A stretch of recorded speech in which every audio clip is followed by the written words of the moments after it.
favorite pastime of the barefoot adventurers is the sport of surfing.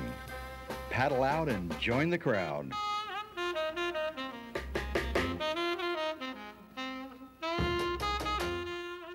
The ultimate big wave spot then is now Waimea Bay. Sammy Lee on the blue board.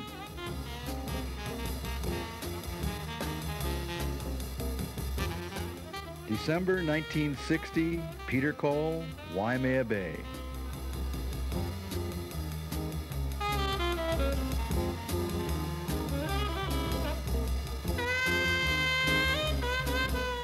Lots of good small waves in Hawaii. One of my favorites, Yokohama Bay.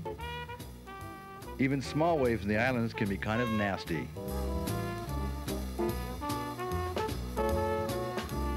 California has a lot of good spots for the barefoot adventurer. Windansea Beach, La Jolla, Kemp Alberg.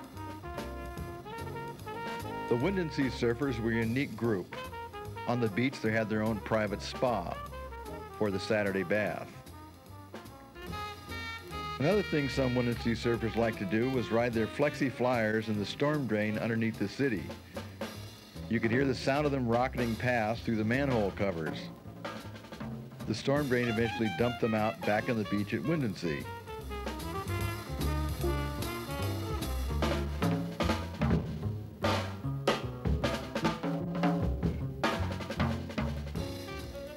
Here's a sport they call slime sliding. The main hazard was barnacles.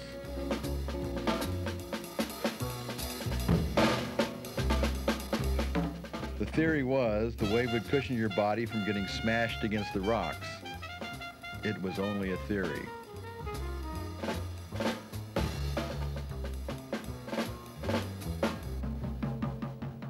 One bright morning in La Jolla, Susie Patterson taking her dog for his morning constitutional, followed by barefoot adventurer Del Cannon.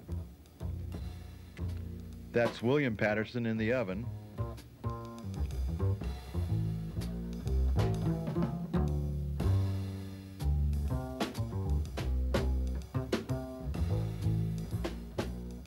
There are certain hazards to being a barefoot adventurer.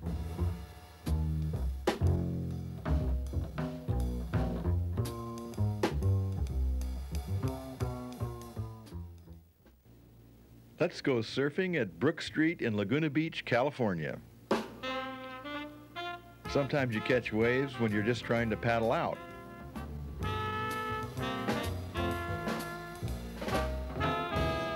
An early Donald Takayama with an early aerial maneuver. Going over the falls was popular.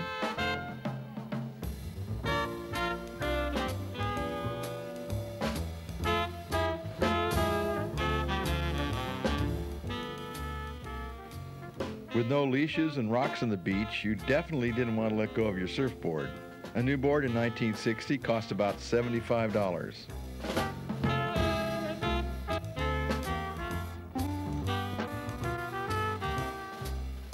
On the beach that day, a young Wilt Chamberlain. For its day, Brook Street was considered a fairly gnarly break.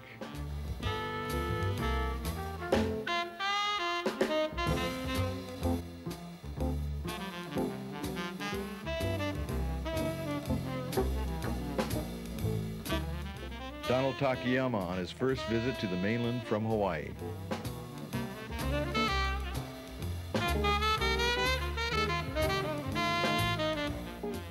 I think this is Bobby Achoy, also from Hawaii. Some fairly good-sized California waves that day at Brook Street.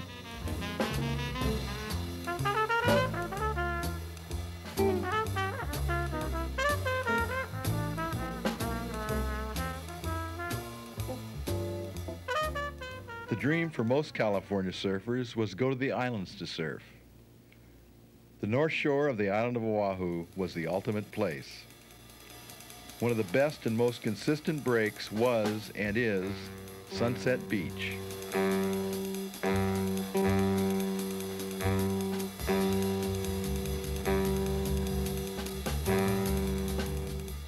Sunset Beach, Hawaii, Peter Cole.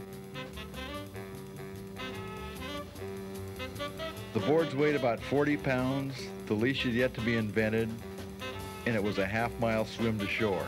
There was a big rip that ran parallel to shore just off the beach, then turned and went straight out to sea. You had to save enough energy on the long swim in to blast through the rip near shore to get to the sand. If not, you'd get sucked along the beach, hit the rip in the channel, and end up right back where you started at the break, but without your board. It happened all the time. We called them laps. The late Jose Angel always got good waves and good wipeouts. Wipeouts didn't bother Jose, he liked them. Go left at Sunset Beach, it's a guaranteed wipeout for Jose and the guy paddling out.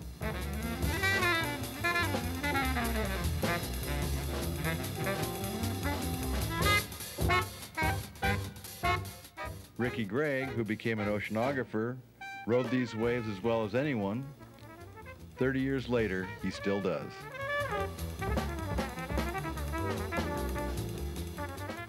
One of the early surf photographers, John Severson. The Pelicans didn't care much for John. Severson founded Surfer magazine at about this time. Let's go out in the channel and look at some early water shots as Kimo Hollinger comes riding by.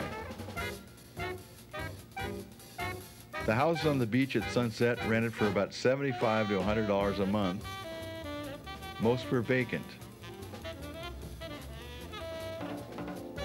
At this time, Sunset Beach had only been ridden for about 5 years, and places like the Pipeline had not yet been surfed.